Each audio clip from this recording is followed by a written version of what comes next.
শারদোৎসবে মেতে উঠেছেন আপামর বঙ্গবাসী। মহালয়া পেরিয়ে গিয়েছে দুদিন আগেই, আর 4 দিন বাদে দেবীর বোধন। এই উৎসবের আবহে বাঁধ সেধেছে খারাপ আবহাওয়া। সকাল থেকে রাত আকাশের মুখ ভার, কালো মেঘে ঢাকছে গোটা আকাশ। মাঝে মধ্যেই হালকা থেকে ভারী বৃষ্টিপাতও হচ্ছে। এই পরিস্থিতিতে সবচাইতে বেশি আশঙ্কা তৈরি হয়েছে কুমারটুলিতে। বৃষ্টির ভ্রুকুটি রায়গঞ্জের কুমোরটুলিতে হতাশার ছাপ ফেলেছে। বিশেষ করে পুজোর 4-5 দিন আগে কুমোরটুলিতে মৃৎশিল্পী এবং কারিগরদের নাওয়া খাওয়ার সময় থাকে না। চরম ব্যস্ততার মধ্যে কাজ করতে হয় তাদের। এবারের ব্যস্ততা যেন আরো বেড়েছে, কেননা খারাপ আবহাওয়ার জেরে প্রতিমার রং শুকোতে দেরি হচ্ছে। এরই মধ্যে প্রতিমা ডেলিভারির সময় এসে যাচ্ছে, ফলে মৃৎশিল্পীদের করুণ অবস্থা। মৃৎশিল্পী বিভূতি পাল বলেছেন, শুরু থেকে ভালোই চলছিল, মাঝে বৃষ্টির কারণে কাজে বিঘ্ন ঘটেছিল। প্রতিমার রং শুকোতে এখন দেরি হচ্ছে, তাই রাত জেগে চলছে কাজ।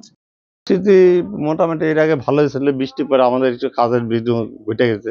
বৃষ্টির জন্য কাজতে যাওয়া যাচ্ছে, রং শুকাতে যাচ্ছে না, নানান রকম একটা বাজে কারবারে পড়ে গেছে। ক্লাবগুলি বলছি যে তাড়াতাড়ি আমরা রাত জায়গায় কাজ করতেছি, নেওয়ার জন্য চেষ্টা করতে তাড়াতাড়ি। ক্লাবগুলো কি বলছে তাড়াতাড়ি নিয়ে যাবে? তাড়াতাড়ি নিয়ে যাবে। বৃষ্টি বাদলের কথা বলা যায় না, এরকম একটা প্রস্তুতি নিচ্ছে। এখন রাত্রি জায়গায় কাজ হচ্ছে, কষ্ট অসুবিধা, ওয়েদার ভালো না থাকলে রং রং করতে। অন্যদিকে অপর মৃৎশিল্পী উজ্জ্বল পাল বলেছেন, আবহাওয়া যার অবস্থা তাতে কথা বলার সময় নেই, দ্রুততার সাথে প্রতিমা ডেলিভারি দিতেই হবে, কিন্তু বাঁধ সাধছে আবহাওয়া। শেষ মুহূর্তে প্রস্তুতি তো দেখতেই পাচ্ছেন, এখন তো ওই যা ওয়েদারের অবস্থা, এখন তোমার সাথে যে কথা বলবো তার টাইম নাই।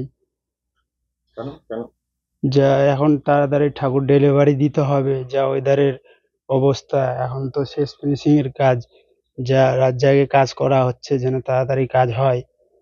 ক্লাবের ওরা কি বলছে, ক্লাব কর্তৃপক্ষ? ক্লাব কর্তৃপক্ষ বলছে যে তাড়াতাড়ি ঠাকুর কমপ্লিট করো, ওয়েদারের তো অবস্থা ভালো না, এখন তাড়াতাড়ি আমরাও ডেলিভারি দিতে পারলে আমাদেরও ভালো হয় এবং ক্লাবের ভালো হয়।